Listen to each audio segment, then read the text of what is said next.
కీర్తన భాగం కూడా దావీదు భక్తుని యొక్క ఆత్మీయ అనుభవముతో కూడిన కీర్తన అయి ఉన్నదండి. ఇది దావీదు భక్తుని యొక్క ఆత్మీయ అనుభవంతో కూడిన కీర్తన అయి ఉన్నది.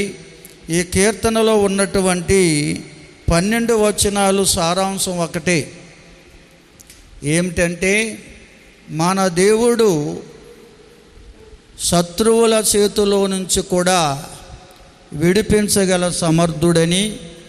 ఎందుకంటే లోకములో మనకి మిత్రులు ఎంతమంది ఉంటారో అంతకంటే ఎక్కువగా శత్రువులను ఈ లోకములో సాతాను రేపుతూ ఉన్నాడు.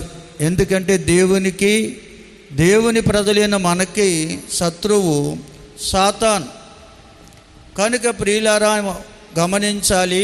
కనుక ఈ లోకములో మనకు విరోధులైన వారు, శత్రువులైన వారు అనేక మంది ఉంటారు. మనల్ని కష్టపెట్టాలని, నష్టపరచాలని, సిగ్గుపరచాలని, అవమానపరచాలని, అనేక రీతిలుగా మనల్ని దుఃఖపరచడం కొరకు ప్రయత్నించేవారు ప్రతి ఒక్కరికి కూడా ఉన్నారు, శత్రువులు అనబడేవారు. కనుక అటువంటి శత్రువుల చేతిలోంచి కూడా విడిపించగల దేవుడు మన దేవుడని గ్రహించిన వారమైతే దేవుని సహాయం కొరకే మనం కనిపెట్టే వారమై ఉంటామని దావీదు భక్తుడు ఈ కీర్తన భాగంలో తన అనుభవాన్ని తెలియజేశాడు. ఎందుకంటే దావీదు భక్తునికి విరోధముగా అనేక మంది రేపబడ్డారు. అనేక మంది విరోధులుగా, శత్రువులుగా దావీదు ఎదుట దుష్టుడైన సైతాన్ నిలవబెట్టాడండి. ఎందుకంటే తన పొరుగు రాజ్యాల వారినే కాకుండా తన కుటుంబంలో ఉన్న బిడ్డలను కూడా శత్రువులుగా మార్చాడు సైతాన్. ఈనాడు మన కుటుంబాల్లో కూడా మన పిల్లలు, మన కుటుంబీకుల్ని మనకు శత్రువులుగా దుష్టుడైన సైతాన్ రేపుతూ ఉన్నాడు. దేవునికి స్తోత్రం, హల్లెలూయా. ఏదో మన సమాజంలో ఉన్నారు శత్రువులు అనుకుంటే సరిపోదండి. మన కుటుంబాల్లో కూడా మనకి విరోధ భావాన్ని అనేక మందిలో, కుటుంబీకులను పుట్టించి శత్రువులుగా రేపి మనల్ని అవమానపరచాలని, దుఃఖపరచాలని, గేలి చేయాలని వాడు ప్రయత్నాలు చేస్తూ ఉన్నాడు. కనుక వాడి దుష్టుడైన సైతాను యొక్క ప్రయత్నాలన్నిటి నుండి విడిపించగల సమర్థుడు, శక్తిమంతుడు మనం సేవిస్తున్న దేవుడు. ఎందుకంటే ఆయనకు ఒక పేరుంది, నమ్మదగిన సహాయకుడని. దేవునికి స్తోత్రం చెల్లించండి అందరూ. లోకములో ఎవ్వరూ నమ్మదగిన వారు కాదు, మనుషులు ఎవ్వరూ నమ్మదగిన వారు కాదు, కానీ దేవుడు ఒక్కడే నమ్మదగిన సహాయకుడై ఉన్నాడు. నమ్మిన వారు స్తోత్రం చెబుదామా? హల్లెలూయా. అటువంటి దేవుని సహాయం కొరకు కనిపెట్టే అనుభవం దేవుని ప్రజలైన మనం కలిగి ఉండాలని ఈ కీర్తన భాగం మనకు తేటగా బోధిస్తుందండి. స్తోత్రం చెబుదామండి. ఎందుకంటే మనం సేవిస్తున్న దేవుడు, మనల్ని సృజించిన దేవుడు, మనల్ని సృజించిన దేవుడిని మనం సేవిస్తున్నాం. కనుక ఆ దేవుని వాగ్దానం ఉంది. బైబిల్ గ్రంథంలో రాయబడిన ప్రతి మాట దేవుడు మన పట్ల చేసిన వాగ్దానాలే. అందులో ఒక వాగ్దానాన్ని తీసుకున్నట్లయితే యెషయా గ్రంథం 41వ అధ్యాయం 9 వచనం నుండి 13 వరకు చదివినట్లయితే అక్కడ రాయబడి ఉంది, భూదిగంతముల నుండి నేను పట్టుకుని దాని కొనల నుండి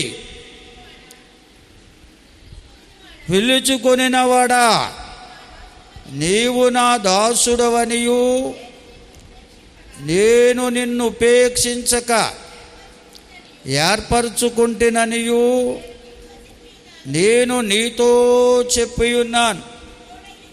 నీకు నేను తోడై ఉన్నాను, భయపడకుము, నేను నీకు తోడై ఉన్నాను, నేను నీ దేవుడనై ఉన్నాను, దిగులు పడకుము, నేను నిన్ను బలపరుతును, నీకు సహాయము చేయువాడను నేనే, నీతి అను నా దక్షిణ హస్తముతో నిన్ను ఆదుకొందును.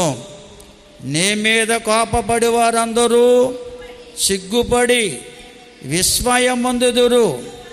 నీతో వాదించే వారందరూ మాయమై నశించిపోదురు. నీతో కలహించు వారిని నీవు వెతుకుదువు గాని వారిని కనుగొనలేకపోదువు. నీతో యుద్ధము చేయువారు మాయమైపోవుదురు, అబాసుపాలగుదురు.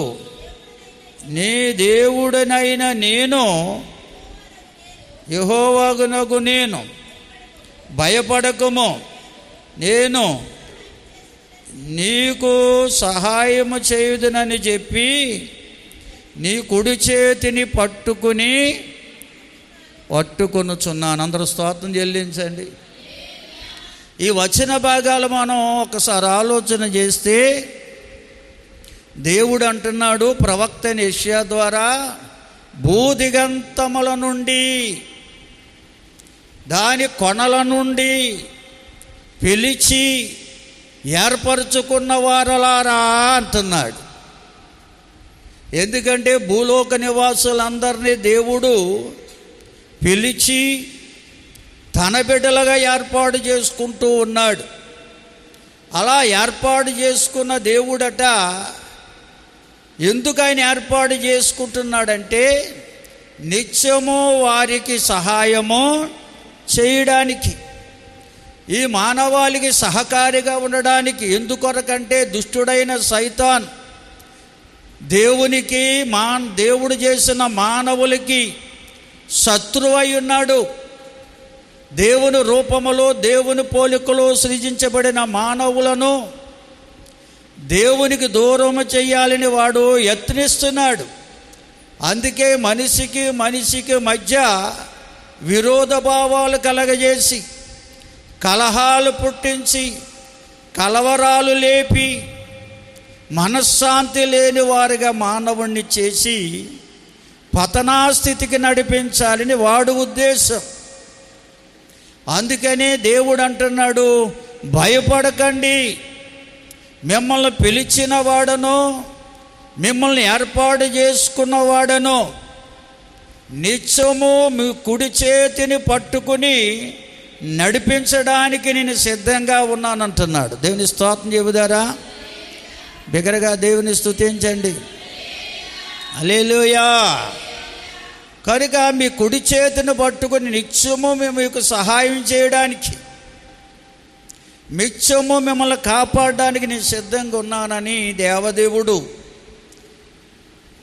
ఆయన పిలిచి ఆయన ఏర్పాటు చేసుకున్న మనతో మాట్లాడుతున్న మాటలండి. ఇది క్రీస్తు పూర్వం దేవుడు ఏర్పరచుకున్న ప్రజలైన ఇశ్రాయేళ్ల దగ్గర నుంచి కూడా దేవుని వాగ్దానం నెరవేర్చబడుతూనే ఉంది ప్రియులారా. ఎందుకంటే దేవుడు ఇశ్రాయేలు ప్రజల్ని ఏర్పాటు చేసుకునే ముందు వారిని కలుగ చేయడం కొరకు మొట్టమొదటగా అబ్రహామును దేవుడు ఏర్పరచుకున్నాడు. అబ్రహాం అనే వ్యక్తిని. అతడు విగ్రహారాధకుడు.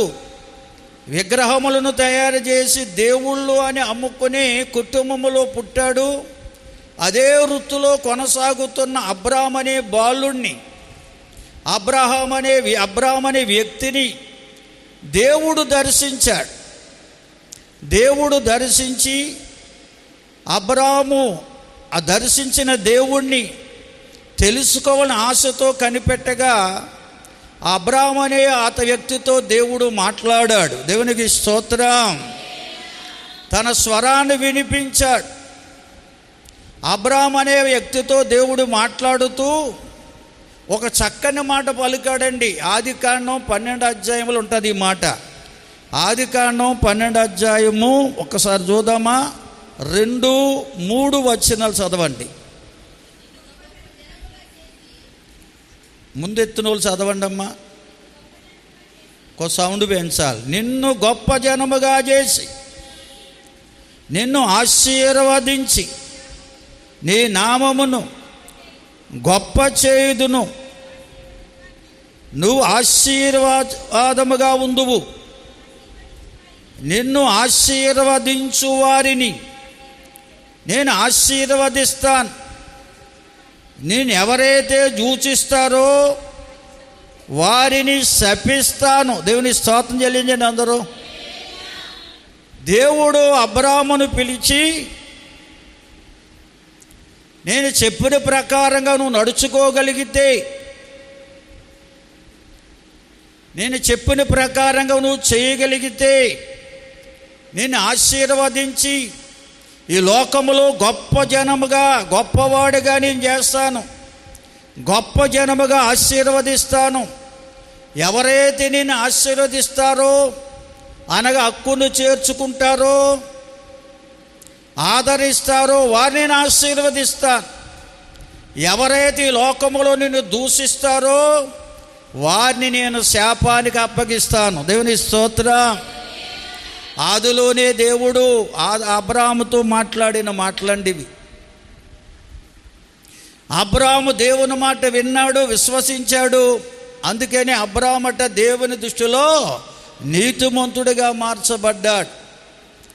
దేవుడు చెప్పిన ప్రతి మాట ప్రకారంగా ఆయన నడుచుకున్నాడు. ఏ దేశానికి వెళ్ళాలో తెలియకుండానే దేవుడి దేశాన్ని విడిచిపెట్టి ప్రయాణం ముందుకు సాగమంటే ఎక్కడికి వెళ్ళాలో తెలియకుండానే ప్రయాణమే వెళ్ళిపోయేవాడట అబ్రాహాం. దేవుని స్తోత్రం. ఎంత గొప్ప విశ్వాసం చూడండి. ఎందుకంటే అబ్రాహాముతో దేవుడు చేసిన వాగ్దానం, నిన్ను ఎవరైతే ఆశీర్వదిస్తారో, ఎవరైతే నిన్ను ఆదరిస్తారో, హక్కును చేర్చుకుంటారో, ఎవరైతే నీ మాటకు లోబడతారో వారిని నేను ఆశీర్వదిస్తాను. ఎవరైతే నేను దూషిస్తారో, ఎవరైతే విరోధముగా నీ పట్ల జీవిస్తారో వారిని నేను శపిస్తానని దేవుడు ఆదిలోనే చెప్పాడండి. దేవుని స్తోత్రం చెబుదామండి. అబ్రాహాము దేవుని మాట నమ్మాడండి. అబ్రాహాము జీవితంలో ఎన్నో శోధనలు వచ్చాయి. ఎంతోమంది వేధించారు, బాధించారు, అవమానపరిచారు. అయినా కానీ అబ్రాహాము దూషించిన వారిని దూషించలేదట, వేధించిన వారిని వేధించలేదట, ఆయన అవమానపరిచిన వారిని అవమానపరచలేదట. ఎందుకంటే దేవుడికి అప్పగించుకున్నాడటండి తన వివాదాన్ని. దేవుడు మాట ఇచ్చాడు కదా, మాట ఇచ్చిన దేవుడు మాట తప్పేవాడు కాడు. హల్లెలూయా. అందుకే అంటాడు, మీరు మీరు పగ తీర్చుకునుట నా పని, కనుక పగ తీర్చుకునుట నా పని అని దేవుడు చెప్పాడండి. ఎవరన్నా మనకి విరోధముగా లేస్తే మనం దేవునికి అప్పగించుకుని ప్రార్థించే వారం ఉండాలి. కానీ వారికి మన ప్రతి వివాదానికి మనము దిగకూడదటండి. ఎందుకంటే మన దేవుని బిడ్డలం, మనల్ని ఏర్పరచుకున్న దేవుడు మనతో ఉన్నాడు. మన కుడి చేయి పట్టుకుని నడిపించడానికి సిద్ధంగా ఉన్నాడు. అనగా ఆయన సహాయం మనం పొందాలంటే మనము ఆయనకు ప్రార్థించేవారం ఉండాలి. మన ప్రతి వివాదాన్ని కూడా ఆయనకే అప్పగించుకునేవారం ఉండాలి. ఆయనకే అప్పగించుకుని ప్రార్థించేవారు ఉన్నప్పుడు మన వివాదాన్ని పరిష్కారం చేసేవాడు ఆయనే. దేవుని స్తోత్రం చెల్లిందామండి. అబ్రాహాము ప్రతి వివాదాన్ని దేవుడికి అప్పగించుకున్నాడండి. అందుకే దేవుడు అతని వివాదాలన్నీ కూడా తొలగించాడు. తొలగించి అబ్రహాంకి శత్రువులందరి పైన జయం అనుగ్రహిస్తూ వచ్చాడు. స్తోత్రం చెల్లిందామండి. హల్లెలూయా. ఎందుకంటే అబ్రహాము కూడా శత్రువులపై యుద్ధం చేయడానికి పూనుకున్నప్పుడు దేవుడు అబ్రహాముతో మాట్లాడాడు. దేవుని స్తోత్రం. తన వాగ్దానాన్ని జ్ఞాపకం చేశాడు. ఆ వాగ్దాన ప్రకారంగా అబ్రహాము నడుచుకున్నప్పుడు శత్రువులపై జయమిచ్చాడండి. శత్రువులపై జయాన్ని పొందుకుని తిరిగి వస్తున్నప్పుడు షాలేము రాజు, అనగా దేవుడే షాలేము రాజుగా ఆయనకి ఎదురొచ్చాడట. దేవుని స్తోత్రం. షాలేము రాజు అనే నామములో ఎదురొస్తే అబ్రాము తన కలిగిన వాటిలో 10వ వంతు షాలేము రాజుకి అర్పించాడని రాశారు. రెఫరెన్స్లను చూపిస్తే సమయం చాలదు. దేవుని స్తోత్రం. ఆదికాండం చూసుకోండి, మీకు అర్థమవుతాయి ఎన్ని విషయాలు కూడా. స్తోత్రం చెల్లిందామండి. హల్లెలూయా, హల్లెలూయా.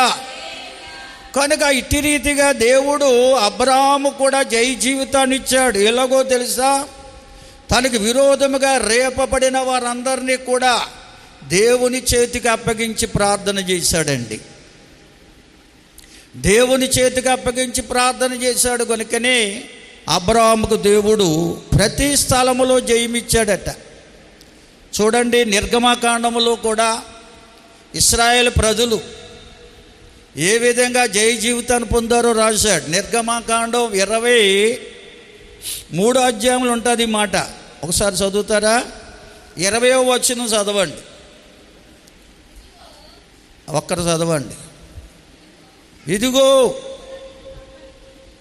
త్రోవలో నిన్ను కాపాడి నేను స్థిరపరిచిన చోటును నిన్ను తిరిగి రప్పించుటకు ఒక దూతను నీకు ముందుగా పంపుచున్నాను. ఆయన సన్నిధిని జాగ్రత్తగా ఉండి ఆయన మాట వినవలెను. ఆయనకు కోపము రేపవద్దు. మీ అతిక్రమములు ఆయన పరిహరించడు. నా నామము ఆయనకున్నది. అయితే నీవు ఆయన మాటను జాగ్రత్తగా విని నేను చెప్పేది యావత్తు చేసిన ఎడల నేను నీ శత్రువులకు శత్రువును, నీ విరోధులకు విరోధినై ఉందును. అందరూ స్తోత్రం చెల్లించండి. అందరూ హల్లెలూయా. ఎవరికి చెప్తున్నాడు దేవుడి మాట అంటే? దేవుని ప్రజలైన ఇశ్రాయేలుగా చెప్తున్న మాట అండి ఇది. దేవుని స్తోత్రం. దేవుడు ఏర్పరచుకున్న ప్రజలైన ఇశ్రాయేలుతో దేవుడు మాట్లాడుతున్న మాట ఇది. ఆయన అంటాడు, నీ త్రోవలో నిన్ను కాపాడి నిన్ను సిద్ధపరచుటకు, నువ్వు వెళ్ళే ప్రతి చోటు నిన్ను రప్పించుటకు ఒక దూతను నీకు ముందుగా పంపుతున్నాను. దేవునికి స్తోత్రం చెల్లిందామండి. పరిశుద్ధ గ్రంథంలో యేసుక్రీస్తు ప్రభువుకి పాత నిబంధన కాలంలో దేవుని దూత అనే పేరుందండి. దేవుని దూత అనే పేరుంది. ఆయన యేసుగా భూలోకానికి రాకముందు దేవుని దూతగా ఉన్నట్టుగా రాయబడి ఉంది. ప్రతి విషయములో కూడా ఆయనను తన ప్రజలకు ముందుగా నిలిపేవాడంట. వారికి సహాయం చేయడానికి, వారు వెళ్ళే ప్రతి స్థలములో కూడా వారిని కాపాడడానికి పాత నిబంధన కాలములో దేవుని ప్రజలను ఇశ్రాయేలుకు ముందుగా ఆయన దూతగా ముందుండి నడిపించేవాడట. అందుకే ఇశ్రాయేల్ ప్రజలతో దేవుడు అంటున్నాడు, తన దాసులోంచి మాట్లాడుతూ అంటాడు, ఆయన కోపము రేపకండి, ఆయన మాట మీరు వినాలి, ఆయన మాటకు మీరు లోబడాలి. అప్పుడు ఆయన మీ శత్రువులకు శత్రువుగా ఉంటాడు. అతను మీకు విరోధులైన వారికి విరోధులుగా ఉండి వారిని నశింపజేస్తాడు. దేవుని స్తోత్రం చెల్లించండి. అది క్రీస్తు పూర్వం ఇశ్రాయేలు ప్రజల నుంచి కూడా దేవదేవుడు చేస్తున్న కార్యాలంటివి. మన పితరుడైన అబ్రహాము కాలంలో చూసాం. అబ్రహాము నుంచి దేవుడు ఇస్సాకును, ఇస్సాకు నుంచి యాకోబును, యాకోబు ద్వారా 12 గోత్రాల ఇశ్రాయేలు ప్రజలను దేవుడు ఏర్పాటు చేసుకుని ఆ ప్రజలకు మోషేను అహరోను నాయకులుగా నిలిపి నడిపిస్తున్న దినాలవి. దేవునికి స్తోత్రం. అటువంటి కాలంలో దేవుడు తన దూతగా తన ప్రజలకు ముందుగా నిలిచి కాపాడుతూ వచ్చాడట. అందుకనే ఆయన అంటాడు, మీకు ఎవరైతే శత్రువులుగా ఉన్నారో వారికి ఆ దూత శత్రువుగా మారిపోతాడు. ఎవరైతే మీకు విరోధంగా ఉన్నారో వారికి ఆయన విరోధంగా మారి మట్టు పెడతాడు. కనుక మీరు భయపడవలసిన పని లేదు. శత్రువులకు శత్రువులుగా మీరు మారక్కర్లేదు. మీకు విరోధులుగా తిరుగుబాటు చేసి వారితో యుద్ధము చేయకొని పని లేదు. హల్లెలూయా. మీరు కేవలము ఆ దూత మాట వినాలి, ఆ దూత మాటకు లోబడాలి. ఆ దూతకు మాత్రం కోపము రేపకూడదు. దేవుని స్తోత్రం చెల్లించండి అందరూ. హల్లెలూయా. కీర్తన 2వ కీర్తనలో రాస్తాడు, కుమారుని ముద్దు పెట్టుకునుము, లేకపోతేనంట ఆయన త్వరగా కోపించునంట. ఈ కొత్త నిబంధన కాలములో ఆ దేవుని దూత అని పేరు గెలిన వారే ప్రభువైన యేసుక్రీస్తు వారండి. ఆయన కుమారుడిగా భూలోకానికి వచ్చారు. స్తోత్రం చెల్లిందామా? హల్లెలూయా. కనుక ఆనాడు దేవుని ప్రజలు ఇశ్రాయేలుతోనే కాదండి, ఆయన ఏర్పరచుకున్న ప్రతి ఒక్కరితో కూడా దేవుడు తోడుగా ఉన్నాడు. ఆయన దక్షిణ హస్తముతో వారికి సహాయం చేస్తూనే వస్తున్నాడు.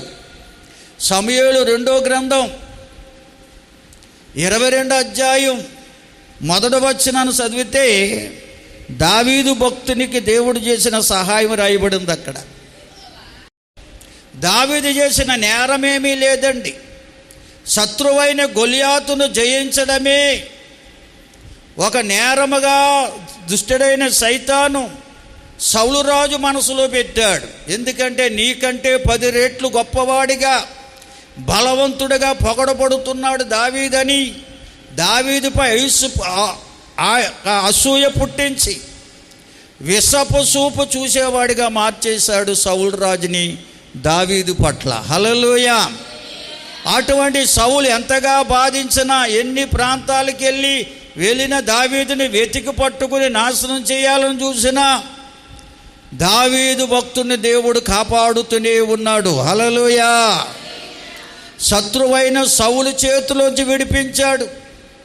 అంతేకాదు పొరుగు రాజ్యాల నుంచి తన మీద దండెత్తుకు వచ్చిన ఆ శత్రురాజులందరిపైన జయమిచ్చాడు దావీదుకి. దేవుని స్తోత్రం.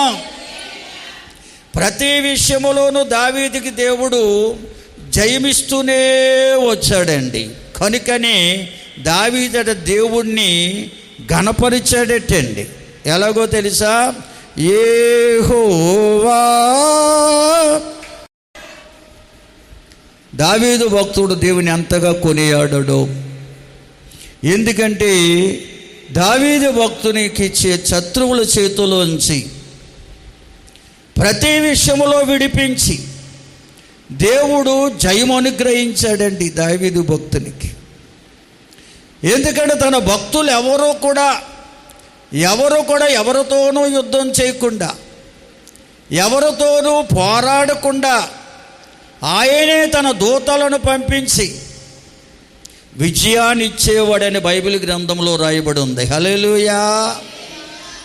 ఎందుకంటే దేవుడే వారికి ముందుగా దూతను పంపించేవాడటండి. కారణం ఏమిటంటే ప్రియులారా, దేవుడు ఏర్పరచుకున్న ప్రజలను దేవుడు ఎన్నడూ విడిచిపెట్టేవాడు కాడండి, ఎడబాసేవాడు కాదండి, నిత్యము సహాయము చేయవాడై ఉన్నాడండి ప్రియులారా. కనుక దేవుని పిల్లలు ఎప్పుడు కూడా దేవునికి ఇష్టలుగా జీవించేవారు ఉండాలి. దైవ చిత్తాన్ని జరిగించేవారు ఉంటే దేవుడు వారికి తోడుగా ఉంటాడనే సంగతి మనము గ్రహించగలం ప్రియులారా. చూడండి, దినవృత్తాంతాలు 2వ గ్రంథంలో కూడా యోధారాజైన యెహోషాపాతు 20వ అధ్యాయములు ఉంటుంది. యెహోషాపాతు రాజట ఒక రోజున 3 దేశాల వారు సైన్యం ఆ యోధా దేశం మీద దండెత్తుకొచ్చారటండి. వారిని చూసి యెహోషాపాతు భయభ్రాంతుడై దేవుని వద్ద విచారణ చేయడానికి 3 దినాలు ఉపవాస దినాలు ప్రకటించాడంట దేశమంతా. దేవుని స్తోత్రం. దేవుని వద్ద విచారణ చేయడానికి దేశ ప్రజలందరూ కనిపెట్టగా దేవుడు తన ప్రవక్త ద్వారా మాట్లాడాడండి. ఏమోనో తెలుసా? చదవండి, 20వ అధ్యాయం ఒకసారి చదువుదామండి. హల్లెలూయా. 22వ వచనం కూడా చదవండి అమ్మా. యోధా దేశంలో ఉన్నటువంటి ఇశ్రాయేలు ప్రజలు, యూదులు, దేవుని ప్రజలు, వారి మీదకి శత్రు సైన్యం దండెత్తుకొచ్చింది. 3 దేశాల వారు దండెత్తుకొచ్చారంట యోధా దేశాన్ని ముట్టడించడానికి. యెహోషాపాతు రాజు, యోధా దేశంలో ఉన్న ప్రజలు దేవునికి మొరపెట్టగా దేవుడు తన ప్రవక్తను పంపించి ధైర్యపరుస్తున్నాడు. భయపడకండి, వారిని చూసి జడియకండి, మీరు వారితో పోరాడవలసిన పని లేదు. దేవుడే మీ పక్షము నుండి పోరాడి జయమివ్వబోతున్నాడు. మీతో కూడా దేవుడు ఉన్నాడు. హల్లెలూయా. దేవుడు మీతో కూడా ఉంటాడు కనుక రేపు లేచి వారి మధ్యకి వెళ్ళండి అని చెప్పాడట. ప్రవక్త ద్వారా దేవుడు మాట్లాడిన తర్వాత అందరూ నమ్మారండి, విశ్వసించారండి. అయితే అక్కడ దేవుడు మాత్రం ఒక మాట చెప్పాడండి ప్రవక్త ద్వారా, మీరందరూ కూడా పంక్తులుగా తీరి నిలబడాలి. స్తోత్రం చెబుదామా? పంక్తులు అంటే అర్థం ఏంటి? తెలుగు భాషే. రౌపాల్ గారు చెప్పినట్టు తెలుగు మీడియం మర్చిపోతున్నారా? పంక్తులు అంటే లైన్కి, అందుకే క్రమముగా ఎందుకు చెప్తుంటా? తలబొత్తుకుంటా క్రమముగా మనం కూర్చుంటే, క్రమముగా దేవుని సన్నిధిలో కనిపెడితే మన పక్షమున దేవుడు కార్యం చేస్తాడు. హల్లెలూయా. నువ్వు క్రమాన్ని పాటిస్తే నీ జీవితంలో ఏ కొదువు ఉందో, ఏ కొరత ఉందో, ఏ వివాదం ఉందో, ఎవరు నీ మీద తిరుగుబాటు చేస్తున్నారు, ఇవన్నీ కూడా హృదయములో తలంపు పుట్టకముందు ఎరిగిన దేవుడు మన దేవుడు. హల్లెలూయా. ఆయన నువ్వు క్రమాన్ని చూస్తున్నాడు. నువ్వు నిజముగా క్రమముగా ఆయన సన్నిధిలో ఉంటే, నీ ప్రవర్తన జాగ్రత్తగా చూసుకోగలిగితే దేవుడు నీ పక్షమున కార్యం చేస్తాడు. హల్లెలూయా. నీకు విరోధముగా రేపబడిన వారితో దేవుడే మాట్లాడతాడండి. నీ వివాదాన్ని తొలగిస్తాడండి. నీ జీవితాన్ని చక్కపరుస్తాడని నమ్మిన వారు స్తోత్రం చెబుదాం. అందుకే అంటున్నాడు, ఈ జయ సైన్యమంతటిని కూడా పంక్తులుగా నిలబెట్టండి. పంక్తులుగా చేరి నిలబడమన్నాడు చాలు అని చెప్పాడు. వారు వెళ్ళారు, పంక్తులుగా క్రమముగా నిలబడ్డారు. నిలబడి ఏం చేస్తున్నారండి? దేవుణ్ణి స్తుతిస్తున్నారు. హల్లెలూయా. పాటల ద్వారా, స్తోత్రాల ద్వారా దేవుణ్ణి ఘనపరుస్తున్నప్పుడు దేవుడే శత్రు సమూహము ఎదుట మాటుగాండ్రని పెట్టాడట. దేవునికి స్తోత్రం చెల్లిందాం. ఎక్కడొచ్చారు ఈ మాటుగాండ్రు? దేవుని దూతలండి వీరందరూ. దేవుని దూత సైన్య సమూహం అంతా దిగి వచ్చింది. అమ్మోనీయులు, మోయోబీలు, షేరేయులు, మన్య ప్రాంతవాసులందరినీ కూడా మట్టు పెట్టడానికి యోధా జనాంగము పక్షాన్ని నిలబడ్డారు దేవుని దూతలండి. మాటుగాండ్రగా అనగా మాటు వేస్తున్నారంట వారిని చంపడానికి. ఆ విధముగా వారందరినీ కూడా వారు చంపుతున్నప్పుడు ఆ శత్రు సైన్యము ఒకరినొకరు పొడుచుకుని చచ్చిపోయారంట. స్తోత్రం చెబుదాం అందరం. కనుక యెహోషాపాతు రాజు, యోధా సైన్యమంతా ఆ ప్రాంతంలో తిరుగులాడుచున్నప్పుడు ఎక్కడ చూసినా శవాలు కొట్టే, కిందకంట చదివితే ఉంది అక్కడ, ఎక్కడ చూసినా శవాలంటే ఒక్కడు కూడా మిగులలేదని రాశారు అక్కడ. స్తోత్రం చెబుదామా? ఎందుకో తెలుసా? దేవుడు చెప్పిన ప్రకారంగా వారు చేశారండి.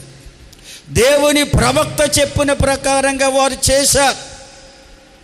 ఆ విధముగా క్రమాన్ని పాటించారు కనుకనే దేవుడు వారి పక్షమున కార్యం చేశాడు. హల్లెలూయా. అందుకే బైబిల్లో ఒక మాట ఉంది, మీరు దేవుని మందిరమునకు వెళ్ళినప్పుడు లేక పోవునప్పుడు నీ ప్రవర్తన జాగ్రత్తగా చూసుకోమంటాడు. హల్లెలూయా. అంటే అర్థం ఏంటి? నీ ప్రవర్తన జాగ్రత్త చూసుకోమని ఆలోచనలన్నీ కూడా పక్కన పెట్టాలి. దేవుని మీద మనసు నిలపాలి. దేవుని వైపే చూడాలి. దేవుని మాటలే వినాలి. ఆ అనుభవం ఎప్పుడైతే మనకు వస్తుందో మన నోరు దేవుని స్తుతించడం ప్రారంభిస్తుందండి. హల్లెలూయా. మరి మీ సేవలోకి వచ్చిన ప్రారంభ దినాల్లో అనుభవాలు ఉండే సంఘాల్లో వాక్యం చెప్తుంటే చాలు వారు స్తోత్రాలు చెప్పేవారు. కానీ రాను రాను రెడీమేడ్ భక్తి అయిపోయింది. దేవుని స్తోత్రం చెప్పండి అంటే చెప్తున్నా, లేకపోతే చెప్పట్లేదు. హల్లెలూయా అంటే పొలులి అంటున్నారు. కానీ నిజంగా మీరు మనసులు దేవుని మీద నిలుపుకుంటే, మీ చెవులు దేవుని వాక్యానికి అప్పగించుకుంటే, మీ మనస్సులు మీరు స్థిరపరచుకుంటే, మీ ఆలోచనలన్నీ కొడుకు పక్కన పెట్టి, మన కుటుంబంలో ఎన్నో సమస్యలు ఉంటాయి, ఎన్నో కొదువులు ఉంటాయి, కొరతలు ఉంటాయి, సమాజంలో, సంఘములో, కుటుంబంలో ఎన్నెన్నో సమస్యలు ఎదురవుతాయి. ఇవన్నీ కూడా మరిచిపోవాలి. అన్నిటిని కూడా విడిచిపెట్టి దేవుని మీదే మనసు నిలుపుకొని దేవుని వైపే చూస్తూ దేవుని మాటలు వినే స్థితిలో ఉన్నప్పుడు దేవుడు నిన్ను దీవించడం ప్రారంభిస్తాడు. హల్లెలూయా. ఎందుకంటే హృదయములో తలంపు పుట్టకముందే మన దేవునికి తెలిసిన మనకి ఏం కావాలో, మన సమస్య ఏంటో ఆయనకి తెలుసు, మన కుటుంబంలో కలవరం ఏంటో మనకు తెలుసు, ఆయనకు తెలుసు, మన స్థితిగతులన్నీ ఆయన ఎరిగి ఉన్న దేవుడు. హల్లెలూయా. కనుక నువ్వు ఆయన సన్నిధిలో ఏం చేయాలి? ప్రవర్తన జాగ్రత్తగా చూసుకోవాలి. ప్రవర్తన జాగ్రత్తగా చూసుకోమంటే పక్క వాళ్ళు పోయి చూస్తారు. వీళ్ళు వెనకోళ్ళు ఉన్నవాళ్ళు, ముందు ఉన్నవాళ్ళు చూసుకోవడం. ఎవరికి వారు దేవుని మీద మనసు అప్పగించుకోవాలి. అందుకే దేవుడు అన్నాడు, మీ ఆలోచనలు నా ఆలోచనలు అంటే, నా ఆలోచన మీ ఆలోచనలు లాంటివి కావు, నా తలంపులు మీ తలంపులు లాంటివి కావు. భూమికి ఆకాశం ఎంత ఉన్నతంగా ఉందో అంత ఉన్నతమైనవి మీ పట్ల నా ఉద్దేశాలు అన్నాడు దేవుడు. కనుక దేవునికి అప్పగించుకోవాలండి. దేవుని మందిరానికి రాగానే నీ జీవితంలో కలవరాన్ని మర్చిపోవాలి, నీ జీవితంలో ఏర్పడిన కష్టాన్ని మర్చిపోవాలి, నీ కుటుంబంలో ఏర్పడిన సమస్యను మర్చిపోవాలి. నువ్వు పూర్తిగా దేవునికి అప్పగించుకుంటే దేవుడు నీ సమస్యకు పరిష్కారం అనుగ్రహిస్తాడు. హల్లెలూయా. నమ్మని వారు స్తోత్రం చెబుదామా? అందుకని ముందే చెప్పాను, సమాజంలోనే కాదు, సంఘములోనే కాదు, మన కుటుంబములో కూడా మనకు విరోధులను సాతాను రేపుతాడనే సంగతి మనం మరిచిపోకూడదు. దేవునికి స్తోత్రం. హల్లెలూయా. అందుకనే పాత నిబంధన కాలంలో రాసిన చిన్న ప్రవక్తలు చెప్పారు, చివరకట నీ ఒండులో పడుకునే దాని వద్ద కూడా నీ నోటికి ఎందుకన్నాడు? నీ భార్యను కూడా నీకు విరోధిగా వాడు రేపుతాడు, నీ భర్తను కూడా నీకు విరోధిగా రేపుతాడు. అందుకనే నీ నోటికి దాపు పెట్టుకో అన్నాడు. స్తోత్రం చెల్లించండి. వ్యర్థమైన మాటలు మాట్లాడుకోవద్దన్నాడు. కనుక ప్రియులారా, దేవుని బిడ్డలు ఎప్పుడూ దేవుని మీద మనసు నిలుపుకోవాలి, దేవుని వైపు చూసే అనుభవం కావాలి, దేవుని మాటలు వినే చెవులు కలిగి ఉండాలి. అప్పుడే దేవుడు మన పక్షమున కార్యము జరిగిస్తాడు. ఆనాడు యెహోషాపాతు రాజు, యూదులు, యెరూషలేము కాపురస్తులందరూ కూడా ప్రవక్త చెప్పిన ప్రకారంగా చేశారు. కనుకనే శత్రువులందరినీ కూడా దేవుడు తన దూతలను పంపించి మట్టు పెట్టాడు. దేవునికి స్తోత్రం. కనుక ప్రియులారా గమనించలేదు, పాత నిబంధన కాలంలో దేవుడు చేసిన కార్యాలంటే అవి. అయితే కొత్త నిబంధన కాలం వచ్చేటప్పటికి దేవుని యొక్క కార్యాలు వేరుగా ఉన్నాయి. కీర్తనలు 6వ కీర్తన 9-10 వచనాలు చదవండి, మీకు అర్థమవుతుంది. నుంచి చదివినట్లయితే ఆయన ఎంతగా రోదన చేశాడో, ఆయన కన్నీళ్ళు ఏ విధంగా కారిస్తే పరుపు కూడా తేలిపోయిందో ఇవన్నీ కూడా రాయబడ్డాయి అక్కడ. దేవుని స్తోత్రం. అంటే కొత్త నిబంధన కాలం వచ్చేటప్పటికి ప్రతి ఒక్కరూ నేర్చుకోవాల్సింది ఏమిటంటే, అది పాత నిబంధన కాలంలో కూడా సత్యమే కానీ అనేక మంది గ్రహించలేదు. అది క్రియల ద్వారా జరిగించారు. కానీ కొత్త నిబంధన కాలం వచ్చేటప్పటికి ప్రతి దేవుని బిడ్డ ప్రార్థనా జీవితాన్ని కలిగి ఉండాలట. హల్లెలూయా. ప్రతి విషయంలోనూ దేవుని వైపు తిరిగి మొరపెట్టే అనుభవం కలిగి ఉండాలట. అది దావీదు భక్తుడు ముందుగానే ప్రవచిస్తున్నాడు. నిజముగా నువ్వు అటువంటి ప్రార్థన చేయగలిగితే దేవుడు నీ ప్రార్థన ఆలకిస్తాడు, నీ మొరను ఆయన చెవి యొగ్గుతాడు, నీ శత్రువులందరూ కూడా నీ ఎదుట సిగ్గుపడేవారుగా చేస్తాడు, నీ శత్రువులందరూ నీకు దూరముగా పారిపోయే రీతిలో చేస్తాడట. దేవుని స్తోత్రం చెబుదామండి. ఎందుకంటే మన దేవుడు నిన్న నేడు నిరంతరము ఒకే రీతిగా ఉన్న దేవుడు. ఆనాడు చేసిన కార్యాలు ఈనాడు చేస్తున్నాడు. అయితే ప్రియులారా, ఆనాడు ధర్మశాస్త్రములు కూడా దేవుడు మోషే ద్వారా బయలుపరిచాడు. కానీ ధర్మశాస్త్రం దాగి ఉన్న సత్యాన్ని ఆనాడు ప్రజలు గ్రహించలేక క్రియలతో కూడిన భక్తి చేస్తూ వచ్చారు. దేవునికి స్తోత్రం. అందుకే అనేక మంది దేవుని సహాయాన్ని పొందలేకపోయారండి. అయితే కొత్త నిబంధన కాలములో ఏ ఒక్కరు కూడా దేవుని సహాయం పొందకుండా ఉండకూడదనేదే దేవుని ఉద్దేశం. హల్లెలూయా. అందుకే యోహాను సువార్త 3వ అధ్యాయం 16వ వచనములో ఈ రీతిగా రాయబడింది: దేవుడు లోకమును ఎంతో ప్రేమించెను, కాగా తన సత్యాన్ని గ్రహించాలి. ప్రభు అయిన యేసుక్రీస్తు వారు ఎందుకు భూలోకానికి పంపించబడ్డారు, ఆ క్రీస్తే యేసుగా ఎందుకు భూలోకానికి పంపించబడ్డారు, ఒకసారి మన ఆలోచన చేయాలి ప్రియులారా. ఎందుకంటే ఆయన లోకానికి ఎందుకు వచ్చారంటే, ఎవరైతే దేవుని వైపు తిరిగి ప్రార్థించలేని స్థితిలో ఉన్నారో, ఎవరైతే దేవుని కుడి హస్తము వైపు దక్షిణ హస్తం వైపు చూడకుండా తన కుడి చేతిని పట్టుకోవడానికి వాగ్దానం చేసిన దేవుడు నమ్మదగిన వాడని, ప్రతి విషయంలో మనకు సహాయం చేయడానికి ఆయన కుడి హస్తాన్ని చాపి ఉంచాడని ఎవరైతే గ్రహించకుండా ఉండి దేవుని సహాయాన్ని పొందుకోకుండా నశించిపోతున్నారో వారందరినీ కూడా రక్షించడానికి, అనగా ప్రార్థనా జీవితాన్ని మానవులందరికీ కలుగు చేయడానికి ఆ దేవదేవుడే భూలోకానికి వచ్చి యేసు అని పేరుతో లోకములో సంచరించారు. ఈ లోకములను సంచరించిన 33.5 సంవత్సరాల కాలము కూడా ఆయన ఏకాంత ప్రార్థన విడిచిపెట్టలేదు. హల్లెలూయా. పగలంతా ప్రజల మధ్య తిరుగుతూ పరలోక మర్మాలను, పరలోక ఆనందాన్ని ఇహలోకములో మానవాళికి రుచి చూపిస్తూ వచ్చారు. రాత్రంతయు ఏకాంతముగా తండ్రితో సమయాన్ని గడిపాడు. తండ్రితో మొరపెట్టడం అనేది కనపరచడం. అందుకనే పౌలు భక్తుడు అంటాడు, నేను క్రీస్తును పోలి నడుచుకున్న ప్రకారము మీరు కూడా నన్ను పోలి నడుచుకోండి అని చెప్తాడు ఆయన. దేవుని బిడ్డలు ఎప్పుడు కూడా ప్రభుని పోలు నడుచుకోవాలి. ప్రార్థనా జీవితం అనేది ప్రతి ఒక్కరిలో ఎంతో అవసరమండి.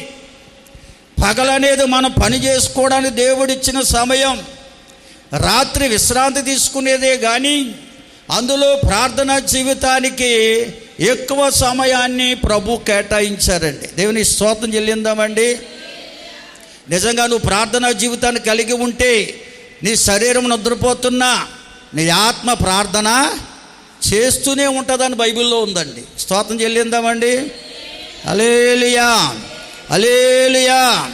కాబట్టి ప్రియులారా గమనించాలి, దేవుని బిడ్డల కడవరి దినాల్లో, ఈ కృపాయుగములో, ఈ క్రీస్తు శకములో దేవుణ్ణి నమ్ముకున్న ప్రతి బిడ్డ యొక్క సమస్యకు పరిష్కారం ప్రార్థన వల్ల మాత్రమే కలుగుతుంది. హల్లెలూయా.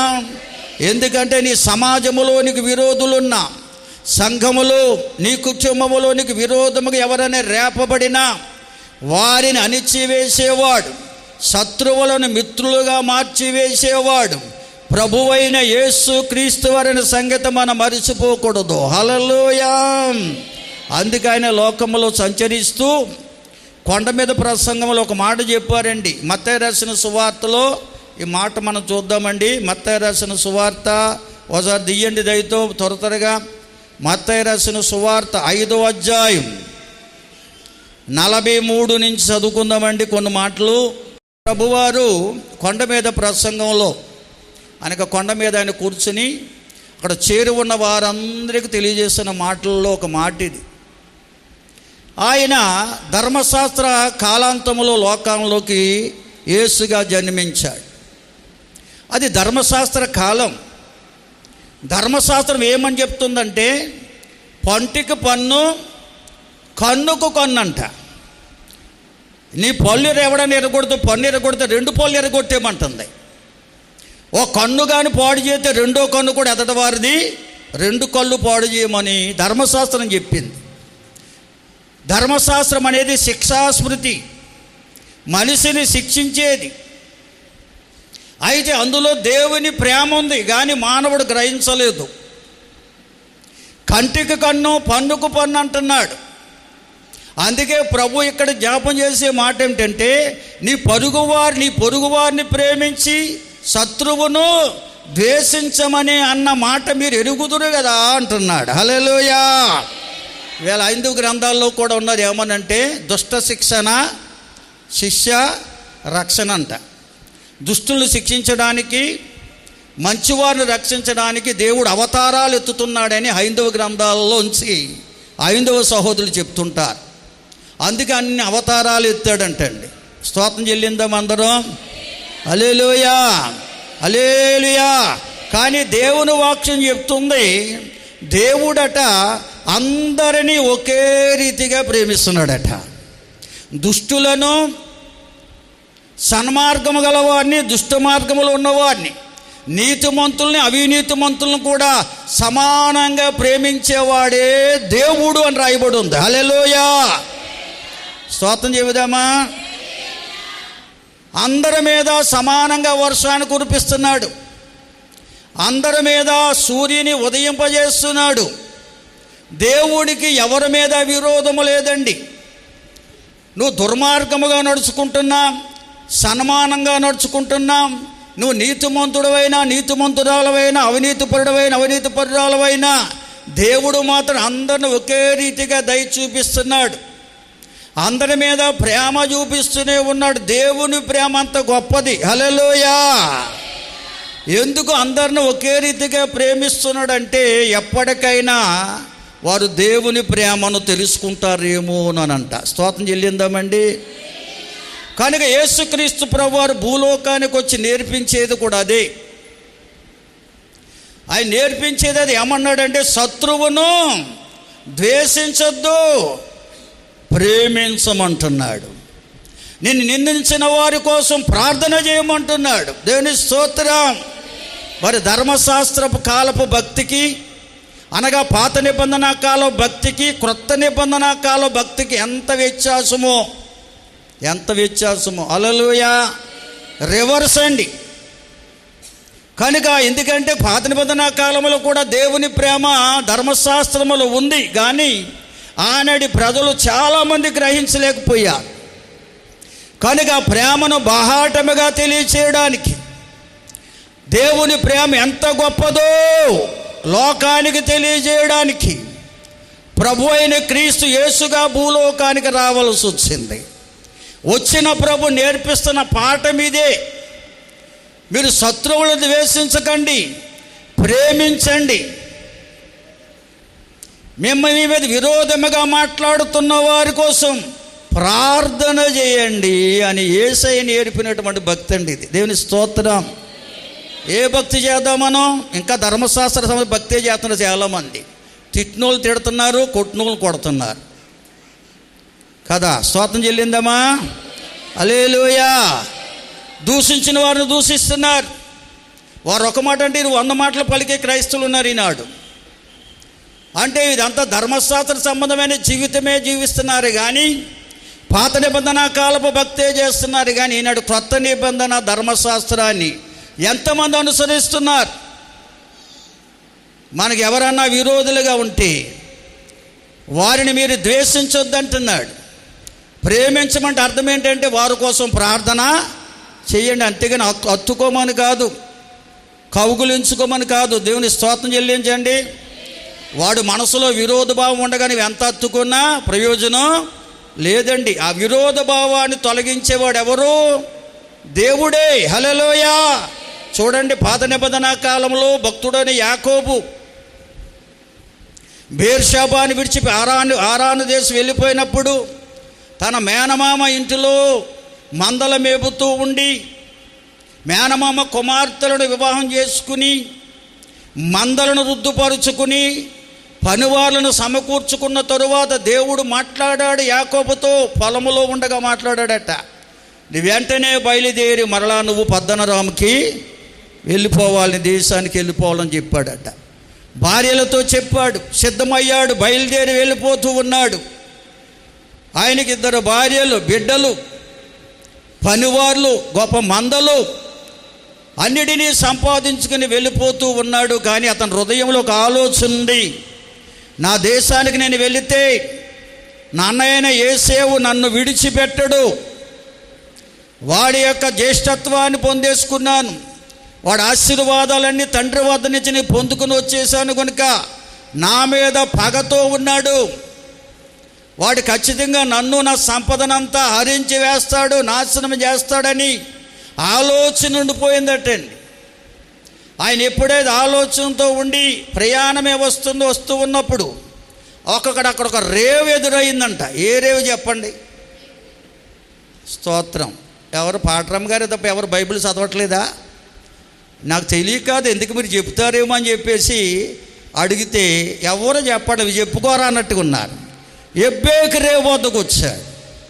ఆ రేవు వద్దకు వచ్చిన తర్వాత తీర్మానం చేసుకున్నాడట, వీరందరినీ 2 గుంపులుగా చేద్దాం.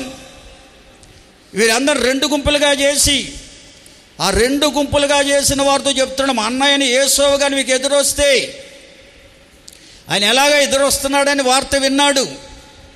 ఇదిగో నీ దాసుడైన యాకోబు మీ కొరకు ఈ మందలన్నీ పంపించాడు, మేమందరం మీ దాసులమని చెప్పండి అన్నాడంట. 2 గుంపుల వారికి చెప్పు రేవు దాటించేశాడు. కానీ యాకోబు మాత్రం వారితో వెళ్ళలేదు. కారణం ఏంటో తెలుసా? దేవుని వద్ద ప్రార్థన చేయడానికి మిగిలిపోయాడు, దేవునికి మొరపెట్టడానికి మిగిలిపోయాడండి. ఎందుకంటే నా శత్రువైన సాతాను మనసు, నా మీద విరోధ భావం కలిగిన నా అన్నయ్యైన యేసేవు మనసు దేవుడే మార్చగలడు. హల్లెలూయా. నేను మార్చలేను. నేను ఎన్ని మందలు పంపించినా, ఎన్ని రకాలుగా అతన్ని బ్రతిమాలుకున్నా, అతని మనసును నేను మార్చలేనని రూఢీపరుచుకుని రాత్రంతయు కూడా దైవ సన్నిధిలో గడుపుతున్నాడట. దేవుడు తన దూతను పంపించాడు. దేవుని దూత కాళ్ళు పట్టుకుని బ్రతిమాలుకుంటున్నాడు. ఏమనో తెలుసా? నీవు నన్ను దీవించే వరకు నిన్ను నేను విడిచిపెట్టను. దేవదూత చెప్తున్నారు, అయ్యా తెల్లవారిపోతుంది, విడిచిపెట్టే అన్నాడు. నీవు నన్ను దీవించే వరకు నిన్ను విడిచిపెట్టను అంటున్నాడు. మరి యాకోబుకు కావలసిన దీవెనేంటి? సమస్త సంపదలు సంపాదించుకున్నాడు దేవుని వల్ల, ఇష్టమైన భార్యను కూడా సంపాదించుకున్నాడు, బిడ్డలను సంపాదించుకున్నాడు, సర్వ సమృద్ధి పొందుకున్నాడు హారాను దేశంలో. ఇంకా ఆయనకు కావలసిన ఆశీర్వాదం ఏమిటండి? అదే పరలోకపు దీవెన. హల్లెలూయా, హల్లెలూయా. ఎందుకంటే ఎదట వారి యొక్క మనస్సును మార్చగల శక్తి, అదే దేవుడిచ్చే వరం, దాన్ని సమాధానం అనే సిద్ధ మనసు. దేవుని స్తోత్రం చెల్లించండి అందరూ. అందుకే బైబిల్ గ్రంథంలో సమాధాన పరుచువారు ధన్యులు, వారే దేవుని కుమారులు. మనల్ని చూసినప్పటికీ ఎతటవారు సమాధాన పడిపోవాలట. అటువంటి మనసు కొరకు ప్రార్థన చేస్తున్నాడు యాకోబు. అప్పుడు దేవదూత అడుగుతారు, నీ పేరేమిటని. అప్పటికే దేవదూత ఎంతగానో విదిలించుకుంటాడు. చివరకు యాకోబుకి తొడగూటును కూడా కొడతాడు. తొడగూటు కూడా ఇరిగిపోద్ది, అయినా విడిచిపెట్టడండి. ఆఖరికి దేవదూత అడుగుతారు, నీ పేరేమిటి? దేవదూతకు తెలదా? తెలుసండి, కానీ మన చేత ఒప్పింప చేయడమే దేవుని యొక్క ఉద్దేశం. అప్పుడు అతను యాకోబు అని చెప్తాడు. యాకోబు అనే పేరుకి అర్థం మోసగాడు, కానీ యాకోబు నిజంగా మోసగాడు కాదండి. దేవుని స్తోత్రం. దేవుడు ఏర్పరచుకున్న వ్యక్తి. దేవునికి స్తోత్రం. మన చదివిన 41వ యెషయా గ్రంథం 41వ అధ్యాయం 8లో ఉంది, నేను ఏర్పరచుకున్న యాకోబు అంటాడు ఆయన. హల్లెలూయా. తల్లి తొందరపడి యాకోబును మోసగాడిగా మార్చిందండి. దేవుని వాగ్దానం ఇచ్చిన దేవుని నమ్మిక ఉంచకుండా తన తల్లే తొందర పెట్టి తండ్రి వద్ద అబద్ధమాడించింది. స్తోత్రం చెల్లిందామండి. ఏది ఏమైనా ప్రియులారా, యాకోబు అనే పేరుకు మాత్రం మోసగాడు అని అర్థం భాషాంతరమున. అయితే అతడు ఒప్పుకుంటున్నాడు. ఒకవేళ తల్లి చేయించినా కానీ నేను చేసిన తప్పని ఒప్పుకుంటున్నాడు. నేను మోసగానని ఒప్పుకున్నాడండి. అప్పుడు దేవదూత చెప్తున్నాడు, ఇదిగో దేవునితో మనుషులతో పోరాడి గెలిచావు, ఇక మీదట నువ్వు యాకోబు కాదు ఇశ్రాయేలే. దేవునికి స్తోత్రం. అంటే నీవు దేవుని బిడ్డవు. దేవుడు నిన్ను ఏర్పరచుకున్నాడు. హల్లెలూయా. నీ పాత రోత బ్రతుకును తీసివేస్తున్నాడు. దేవుడు నీకు దేవుడిగా ఉండడానికి ఇష్టపడుతున్నాడు. ఆ దేవుడే నీతో ఉండడానికి ఇష్టపడుతున్నాడు. హల్లెలూయా. అందుకే ఆ దాన్ని బట్టి పాట రాశారు, ఇశ్రాయేలు సైన్యమునకు ముందు నడుచున్న దైవం అన్నారు. అందుకని స్తోత్రం చెల్లిందామా. నిజంగా నువ్వు దేవుని బిడ్డగా జీవిస్తే నీ ముందు దేవుడు నడుస్తాడండి. దేవుని బిడ్డను చెప్పుకుంటే కాదు, దేవుని బిడ్డగా జీవిస్తే, దేవుని వాక్యానుసారంగా నువ్వు జీవించగలిగితే దేవుడే నీ ముందు ముందుండి నడిపిస్తాడు. స్తోత్రం చెబుదామా. యాకోబుకు ముందు ఎవరున్నారు? దేవుడు ఉన్నాడు. ఎబ్బేకురేవు దాటాడు. అన్నయ్యని ఏసావుని కలుసుకోవడానికి సంతోషముతో సాగిపోతున్నప్పుడు ఎదురయ్యాడు యేసేవు. హల్లెలూయా. అక్కడికే యేసేవు అన్నతో బ్రతిమాలుతున్నాడు, అయ్యా నీ దాసుడును నేనని చెప్పడానికి సిద్ధపడుతుండగానే యేసేవు వచ్చి యాకోబును కౌగులించుకున్నాడట. ఎందుకంటే యేసేవులో విరోధ భావాన్ని దేవుడు తొలగించాడండి. ఎందుకంటే దేవుని బిడ్డ గమనించు, మన ఎదుట దేవుడు ఉండాలి. దేవుడే మనల్ని ముందుండి నడిపించాలి. నువ్వు వెళ్ళే ప్రతి మార్గములో దేవుడు ముందుండి నడిపిస్తే నీకు విరోధులైన వారిని మిత్రులుగా మార్చేస్తాడు. హల్లెలూయా. అందుకే వాగ్దానం, ఈ శత్రువులను నేను మిత్రులుగా చేస్తానన్నాడు. ఒకళ్ళు నీ కుటుంబంలో నీ భర్త నీకు శత్రువుగా ఉన్నాడేమో, నీ భార్య నీకు విరోధంగా ఉందేమో, నీ బిడ్డలు నీకు విరోధంగా ఉన్నారేమో, నాని వారే నీకు విరోధంగా ఉన్నారేమో. విరోధులను మిత్రులుగా, స్నేహితులుగా, సన్నిహితులుగా మార్చే దేవుడు నీ ముందుండి నడవాలి. దేవునికి స్తోత్రం. అలా ముందుండి నడవాలంటే నువ్వు దేవునికి ఇష్టుడుగా జీవించాలి. దైవ చిత్తానికి లోబడాలి. దేవుని వైపే చూడాలి. దేవుని సహాయం కొరకే కనిపెట్టాలి. నీ సమస్యలన్నీ మరిచిపోవాలి. నీళ్ళు కుటుంబంలో ఉన్న కొదువులు కొరతలు మరిచిపోయి సమస్తమును సమకూర్చి నడిపించే దేవుని మీద మనసు నిలుపుకోగలిగితే, హల్లెలూయా, దేవుని సహాయం కొరకు కనిపెట్టగలిగితే ఆయనే మన ముందుండి నడిపిస్తాడు. నమ్ముని వారు స్తోత్రం చెల్లించండి అయ్యా. బిగ్గరగా స్తోత్రం చెబుదామా. అందుకే రోమాపత్రిక 8వ అధ్యాయములో రాయబడింది ఈ మాట, 1వ వచనములో. అందుకే మన క్రైస్తువులు మనం చెప్పుకుంటే కాదు, కానీ క్రీస్తును కలిగి జీవించాలండి. మన ముందు క్రీస్తు యేసు వారు ఉండాలి. మనం వెళ్ళే ప్రార్థనలో ప్రభువే మన ముందుండి నడిపించే అనుభవంలోకి వచ్చినప్పుడు ఏ దుష్టుడు మన మీద ఏ కార్యము చేయలేడండి. స్తోత్రం చెబుదామా. హల్లెలూయా, హల్లెలూయా. అందుకే కింద వచనాలకు వెళ్తే అక్కడ అన్నాడు, ధర్మశాస్త్రము దేనిని చేయలేకపోయెనో దానిని యేసుక్రీస్తు వారు చేశారు. హల్లెలూయా, హల్లెలూయా. కనుక ధర్మశాస్త్ర క్రియల ద్వారా ఏ మానవుడు నీతిమంతుడిగా మార్చబడలేదు. ఏ మానవుడు కూడా దైవ సన్నిధిని అనుభవించలేకపోయాడు. కేవలం ప్రభువైన యేసుక్రీస్తునందు విశ్వాసము ద్వారానే దైవ సన్నిధిని మనము నిత్యము అనుభవించే వారమై ఉన్నాం. దేవునికి స్తోత్రం చెబుదామండి. హల్లెలూయా, హల్లెలూయా. చదవండి పేతురు గారు రాసిన మొదటి పత్రిక, పేతురు రాసిన మొదటి పత్రిక 3వ అధ్యాయం 9వ వచనం. హల్లెలూయా. ఇంకా కిందకు పోతే ఎన్నెన్నో విషయాలు రాయబడిన. జీవమును ప్రేమించి మంచి దినాలు చూడగోరు వారు చెడ్డ మాటలు పలకకుండా, తన నాలుకను కపటమైన మాటలు పలకకుండా పెదాలు కాచుకోమంటాడు. కీడు విడిచి మేలు చేయమంటాడు. ఎన్నెన్నో అద్భుత విషయాలు ఉన్నాయో. అయితే మనం ఎవరమంటే దేవుని ఆశీర్వాదములకు వారసులగుటకు పిలువబడ్డాం. దేవుని ఆశీర్వాదాలు అనుభవించేవారుగా దేవుడు మనల్ని పిలిచాడు. ఇహలోకములోనే ఆయన ఆశీర్వాదం మనం అనుభవించాలంటే కీడుకు ప్రతి కీడు చేయకూడదు, దూషణకు ప్రతి దూషణ చేయకుండా ఏం చేయమంటున్నాడు? దీవించమంటున్నాడండి. దీవించమంటే దీవించే దేవునికి ప్రార్థన చేయమంటున్నాడు. స్తోత్రం చెల్లిందామా. మనలో చాలామంది మనం తిట్టేవారిని మళ్ళా తిట్టి దేవునికి స్తోత్రం అంటున్నారు. అది ఎంత తప్పండి. నేను ఎవరన్నా దూషిస్తే ప్రతి దూషణ చేయొద్దు అంటున్నాడు.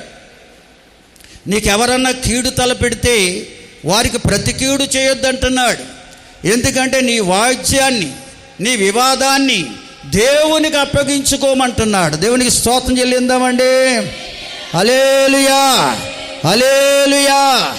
మన వివాదాన్ని దేవుడికి ఎప్పుడైతే అప్పగించుకుంటామో అప్పుడే మన పక్షమున ఆయన ఉండి మన వివాదానికి పరిష్కారము దయచేస్తాడు. హల్లెలూయా. కనుక నువ్వు ఎటువంటి వివాదములు ఉన్నావు, ఎటువంటి కుటుంబ సమస్యలు ఉన్నా కానీ నువ్వు దేవునికి అప్పగించుకుని దీవించే దేవునికి ప్రార్థన చేయాలి. మానవుడు ఎవరు ఎతడవారిని దీవించలేరండి. దేవుడు ఒక్కడే దీవించగల సమర్థుడు. దేవుని స్తోత్రం, హల్లెలూయా. కనుక దీవించే దేవునికి మనం ఎప్పుడైతే ప్రార్థన చేస్తామో మనకు కీడు చేసిన వారి మనసు మారుస్తాడు. మన దూషించేవారు మనసు మార్చి వారు సిగ్గుపడి మనకు దూరంగా వెళ్ళిపోయేలా చేస్తాడటండి. దేవుని స్తోత్రం చెల్లిందామండి.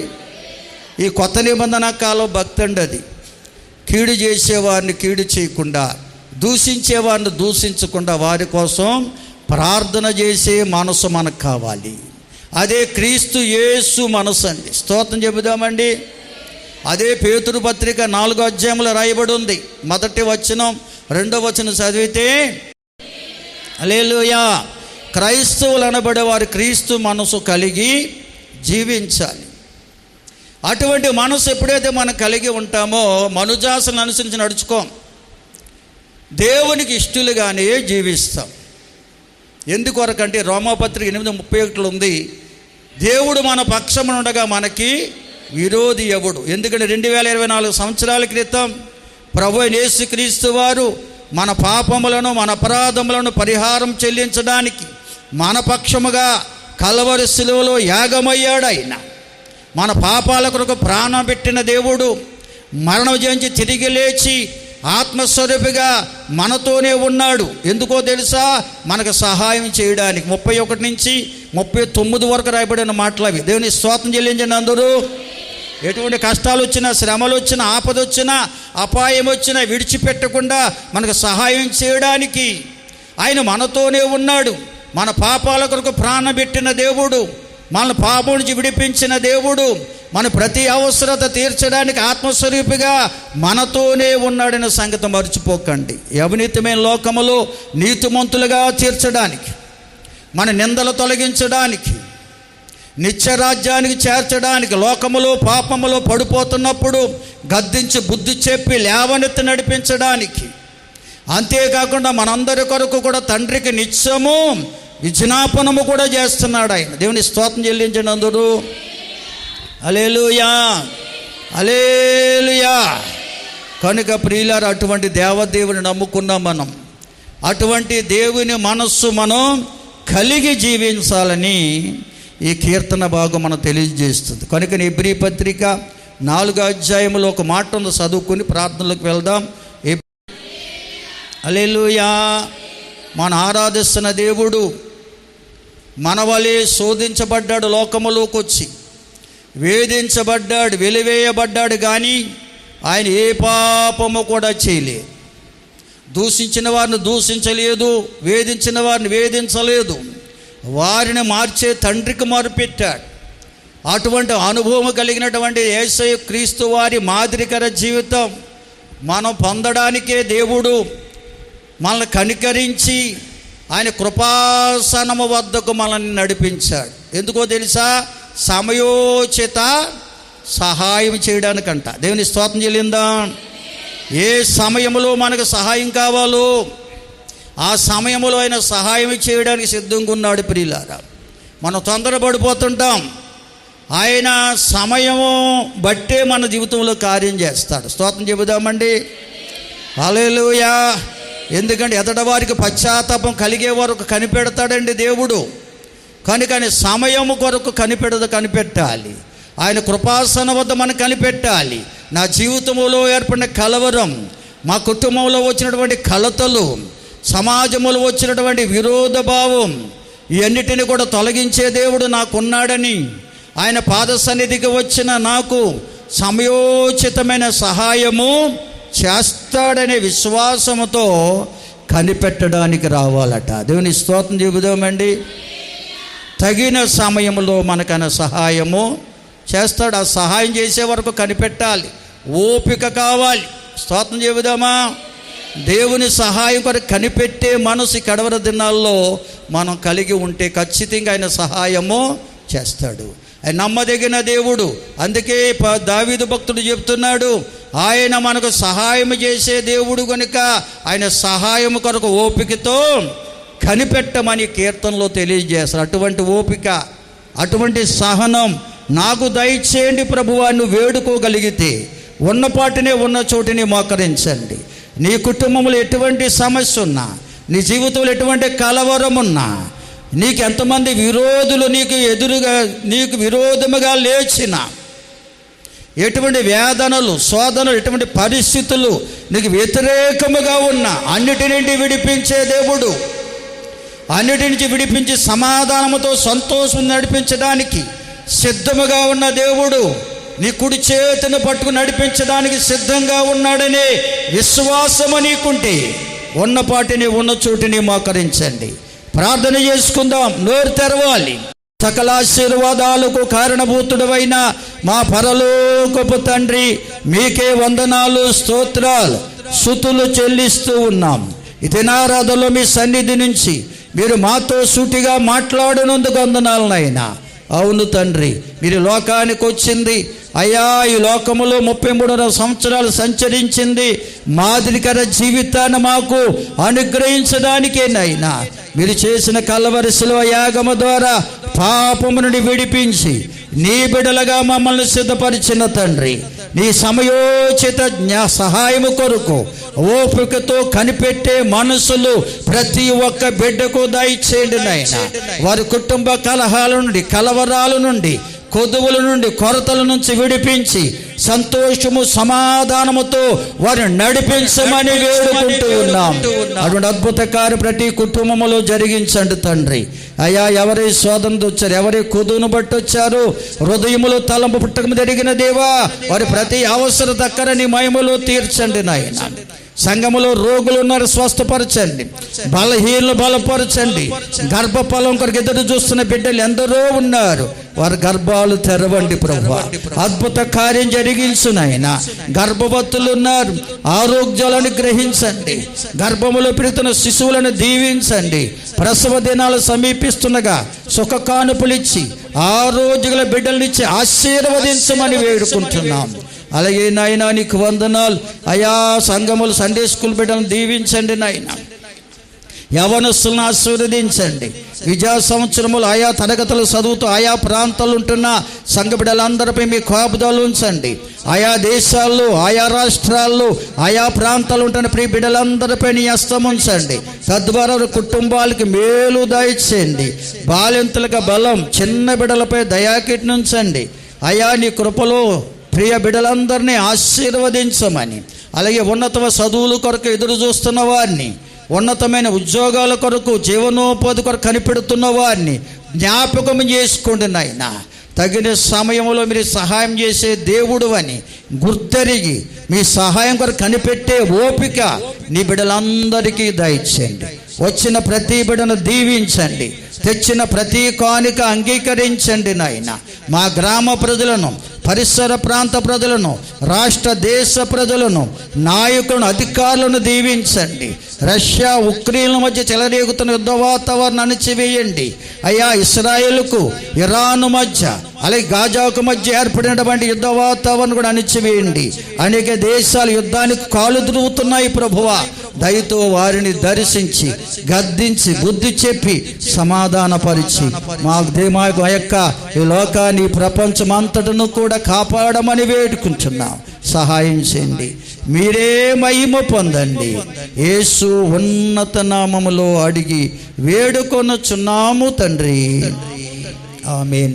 మన తండ్రి అయిన దేవుని ప్రేమ, కుమారుడైన యేసుక్రీస్తు వారి దివ్య కృప, పరిశుద్ధాత్మ దేవుని సన్నిధి, సమాధానం ప్రియులారా మనకు, మన కుటుంబాలకును, క్రీస్తు యేసును ప్రేమిస్తున్న సకల ప్రజలకు సదాకాలం దేవుని కృప, సమాధానం తోడుగా ఉండి నడిపించును గాక. ఆమేన్. యేసు రక్తమే జయం, ప్రభు యేసు రక్తమే జయం, యేసు నామానికే సంపూర్ణ విజయం. అపవాది క్రియలు కనంత నాశనం కలుగునుగాక. ఆమేన్, ఆమేన్. అందరికి వందనాలు. ప్రభు మిమ్మల్ని దీవించుగాక.